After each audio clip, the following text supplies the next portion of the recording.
बिस्मिल्लाहिर्रहमानिर्रहीम। अस्सलाम वालेकुम। तो प्रोजेक्ट के हवाले से आज हमारा ये तीसरा सेशन है। तो इसको हम देखते हैं कि फेजेस ऑफ प्रोजेक्ट के कितने फेजेस होते हैं, इनको हम डिस्कस करते हैं। इसमें 5 फेजेस हैं। सबसे पहला फेज क्या है? Identification and definition. और second phase project setup. Third phase project planning. And fourth project implementation. And fifth project closure. ठीक है। तो आज हम जो है सबसे पहले जो फर्स्ट फेज है प्रोजेक्ट आइडेंटिफिकेशन एंड डेफिनेशन को डिस्कस करेंगे। इसमें सबसे पहले आइडेंटिफाइंग द नीड्स। प्रोजेक्ट में क्या है, हमने जो प्रोजेक्ट हम लॉन्च करने जा रहे हैं तो उसमें सबसे पहले नीड आइडेंटिफाई करेंगे कि नीड क्या है, ताकि कहते हैं ना hitting in the bull's eye, ताकि हमारा जो प्रोजेक्ट हो वो लोगों की नीड्स को पूरा करे और उनके जो मसाइल को हल करे। जो बेसिक ऑब्जेक्टिव है कि हमने उनके जो एज ए प्रोजेक्ट के थ्रू मसाइल हल करने हैं, सबसे पहले आइडेंटिफाई करनी है नीड्स क्या है।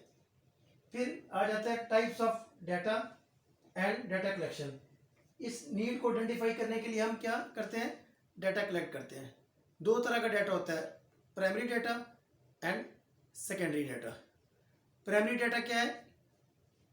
वो जो हम खुद कलेक्ट करते हैं, जो प्रोजेक्ट उसको खसूसी तौर पे सर्वे करते हैं, डाटा कलेक्ट करते हैं। और सेकेंडरी डाटा क्या है? जो ऑलरेडी चीज़ें जो होती हैं, सर्वेज होते हैं, जो पब्लिकेशंस होती हैं, वहाँ से जो हम डाटा लेते हैं उसको हम कहते हैं सेकेंडरी डाटा। फिर डाटा 2 तरह का होता है, क्वालिटेटिव डाटा और क्वांटिटेटिव डाटा।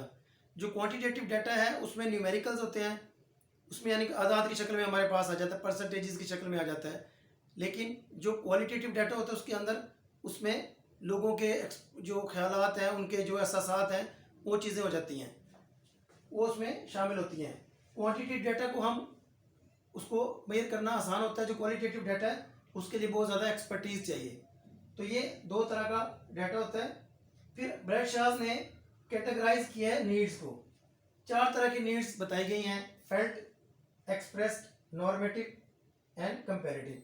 फेल्ट से मुराद ये है, सबसे जब हम किसी कम्युनिटी में प्रोजेक्ट लॉन्च करने जाते हैं और डाटा लेते हैं, लोगों से कुछ इन्फॉर्मेशन लेते हैं। फेल्ट नीड से मुराद ये है, ये वो नीड्स हैं जो लोगों की ख्वाहिशात होती हैं। हो सकता है कि वो रियलिस्टिक हो, अनरियलिस्टिक हो, तो उन नीड्स को हम कहते हैं फेल्ट नीड्स। और सेकंड नंबर पे आ जाता है एक्सप्रेस्ड, यानी कि लोगों के जो एक्शन से जो जाहिर होता है कि ये इनकी नीड है। फ़र्ज़ करें लोग लंबी लाइनों में लगे हुए हैं पानी के लिए, तो उससे क्या होगा, हमें ये पता चलेगा कि हमारी वो जो उनकी नीड क्या है, उनकी नीड पानी के रिसोर्स है, पीने वाले पानी के लिए फिल्ट्रेशन प्लांट्स की ज़रूरत है। तो ये उनकी क्या नीड होगी? Express need. फिर थर्ड पे आ जाता है नॉर्मेटिव। नॉर्मेटिव कहते हैं कि कोई ऐसे कुछ स्टैटिस्टिक्स मौजूद हों, जो ऐसा कोई स्टैंडर्ड मौजूद हो। फ़र्ज़ करें एक हम कोई वाटर टेस्ट करवाते हैं और उसके जो फाइंडिंग्स आती हैं वाटर टेस्ट की, उसके अंदर पोल्यूशन आती है, तो हम उसको कंपेयर करते हैं कि ये जो नॉर्मल इसकी स्पेसिफिकेशन है इस पानी की, और ये जो पानी के टेस्ट हमने करवाया है इसमें फ़र्क है। तो उसको हम इस नीड्स को हम कहेंगे नॉर्मेटिव।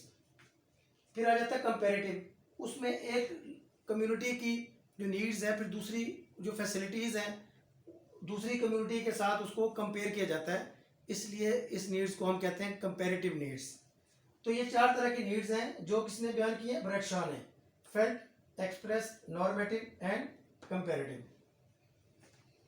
फिर क्या हो जाता है इसमें? Stake holders identification and analysis using Venn diagram. इसी फेज में हमने स्टेक होल्डर्स को आइडेंटिफाई करना है कि कौन हमारे इस प्रोजेक्ट में कौन कौन स्टेक होल्डर होगा और उसका कितना इन्फ्लुएंस होगा और उसको कितना हमने इसमें एंगेज रखना है। उसकी जो इन्फ्लुएंस के मुताबिक, उसकी ताकत के मुताबिक हमने, उसकी जो इन्फ्लुएंस है उसके मुताबिक हमने उस प्रोजेक्ट के अंदर उसको एंगेज रखना है। तो इसको क्या कहते हैं? वेन डायग्राम कहते हैं, जो स्टेक होल्डर्स के बारे में हमें बताता है। हम आगे आगे चलते हैं। प्रॉब्लम एंड ऑब्जेक्टिव, ये हमारा जो फर्स्ट फेज है उसके हैं। प्रॉब्लम ड्यूरी क्या है? यानी कि कोई जो बुनियादी मसला है, उस मसले की वजह से जो कोर प्रॉब्लम क्या है। फ़र्ज़ करें हम कहते हैं कि दरिया का पानी साफ़ नहीं है, जैसे हमने पिछली वीडियो में बताया कि लोकल कम्युनिटी को पीने का पानी मुयसर नहीं था और दरिया का पानी इस्तेमाल करते थे, लेकिन वो उसके अंदर प्लूटेंट्स थे, उसके अंदर आलूदगी थी। तो ये देखना है कि आखिर वजह क्या है, लोग वो वेस्ट को उधर क्यों करते हैं, पानी मिक्स करते हैं। तो जब पता चला कि लोगों के लिए इंफ्रास्ट्रक्चर अवेलेबल नहीं है, लेट्रिन्स अवेलेबल नहीं है, तो प्रॉब्लम ट्री बनेगा कि लोगों के लिए लेट्रिन का ना होना कोर प्रॉब्लम है। और उसकी वजह से क्या, पोल्यूशन का होना और जो दूसरे मसाइल हैं कि किस तरह जो दरियाई जो मखलूक है उसके लिए नुकसानदेह होना, और जो वाटर बॉर्न डिजीज़ होना बच्चों के लिए, ख़वातीन के लिए, ऐसी ऐसी बीमारियाँ होना जो पानी से होती हैं, डायरिया है, डेसेंट्री है। तो ये प्रॉब्लम ट्री उसको कहते हैं। ऑब्जेक्टिव ट्री क्या है कि हमने प्रॉब्लम्स आइडेंटिफाई कर लिए और उनके जो फैक्ट्स हैं वो आइडेंटिफाई हमने कर लिए। अब हमने क्या करना है कि उनका जो कवर करना है। तो ये बताता है, ऑब्जेक्टिव ट्री हमें बताता है कि किस तरीके से हम उन मसाइल को हल कर सकते हैं। तो ये समझ लें ऑब्जेक्टिव ट्री सोल्यूशन ट्री है कि किस तरह हमने जो प्रॉब्लम आइडेंटिफाई किए हैं उन प्रॉब्लम्स को ठीक करने के लिए, तो ये हमें ऑब्जेक्टिव ट्री बन जाएगा हमारे पास।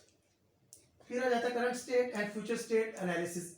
यानी कि कोई भी हम जब प्रोजेक्ट करते हैं तो पहले हम देखते हैं कि अभी हमारे पास करंट सिचुएशन क्या है, उसके फिगर्स क्या है, और जब हम ये प्रोजेक्ट कंप्लीट कर लेंगे, इसकी इम्प्लीमेंटेशन कंप्लीट हो जाएगी, तो फ्यूचर स्टेट क्या होगी, फिर हम किस लेवल पे पहुंच जाएंगे। यानी कि हमारे पास बेसलाइन भी अवेलेबल होता है, डाटा अवेलेबल होता है, और जब हमारा टारगेट है तो मैं 80% लोगों को हम हमारे बेनिफिशियरी होंगे, 90% बेनिफिशियरी होंगे। तो ये क्या बताता है, फ्यूचर स्टेट एनालिसिस हमें बताता है कि हमारी प्रोजेक्ट की जो कि इम्प्लीमेंटेशन के बाद तो ये सूरत हाल होगी, ये बेहतरी होगी, ये बेनिफिशरीज होंगे। फिर logical framework, logical frame matrix, इसको हमने लास्ट वीडियो में डिस्कस किया है कि लॉजिकल फ्रेमवर्क क्या है।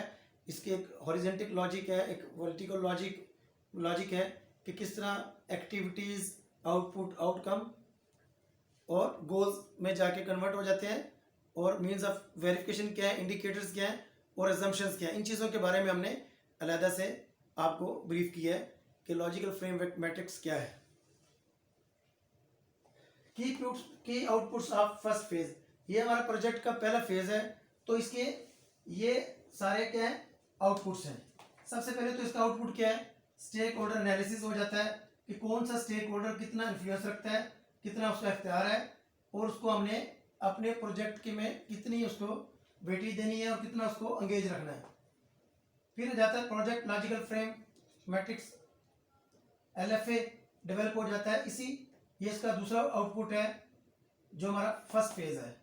फिर प्रोजेक्ट प्रपोजल, इसमें प्रोजेक्ट प्रपोजल बन चला जाता है। जब कंसेप्ट नोट अप्रूव हो जाता है तो उसके बाद प्रोजेक्ट प्रपोजल सबमिट करवाया जाता है, जो ज़्यादा डिटेल्ड होता है। उसके अंदर रिसोर्सेज के बारे में और प्रोजेक्ट के बारे में काफ़ी डिटेल इंफॉर्मेशन होती है।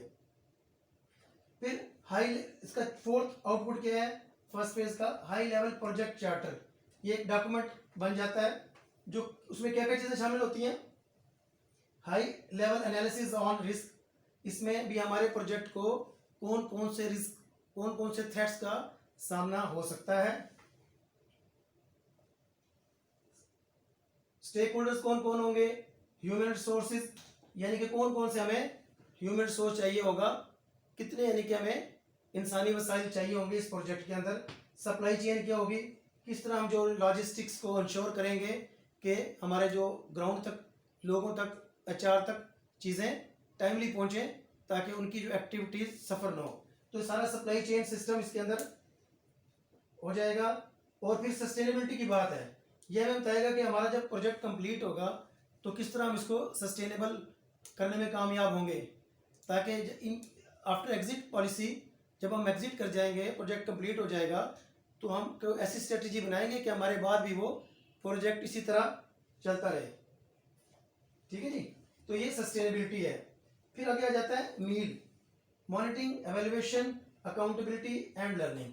ये बहुत इंपॉर्टेंट है इस फेज में भी, बल्कि पूरे प्रोजेक्ट में आप देखें तमाम फेजेस में मॉनिटरिंग और अकाउंटेबिलिटी, एवेल्युएशन, ये जो मील का कंपोनेंट है बड़ा इंपॉर्टेंट है, ताकि ये जानने के लिए कि भी हम प्रोजेक्ट में किस लेवल पे हैं और कौन कौन से चैलेंजेस दरपेश हैं, और जो HR एंगेज है इस सारे प्रोसेस के अंदर, उनकी कैपेसिटी बिल्डिंग के लिए भी मॉनिटरिंग और एवेल्युएशन का मैकेनिज्म बहुत ज़रूरी है, और रिवार्ड और पनिशमेंट के लिए भी, ताकि चीज़ें अपने राइट ट्रैक पर रहें और जो प्रोजेक्ट जो एक्टिविटीज़ हमने डिज़ाइन की हैं उसी पैटर्न पे चलते हैं।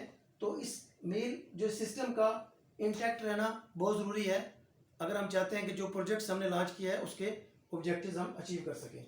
फिर आता है डिसीजन गेट। डिसीजन गेट क्या है? बेसिकली डिसीजन गेट एक चेक पॉइंट होते हैं कि हमने, हमारे पास फर्स्ट 5 फेज़ हैं, तो हमने पहले फेज़ से दूसरे फेज़ पे कब जाना है, दूसरे से तीसरे फेज़ पे कब जाना है, उससे चौथे में, और उससे फाइनल फेज़ पे।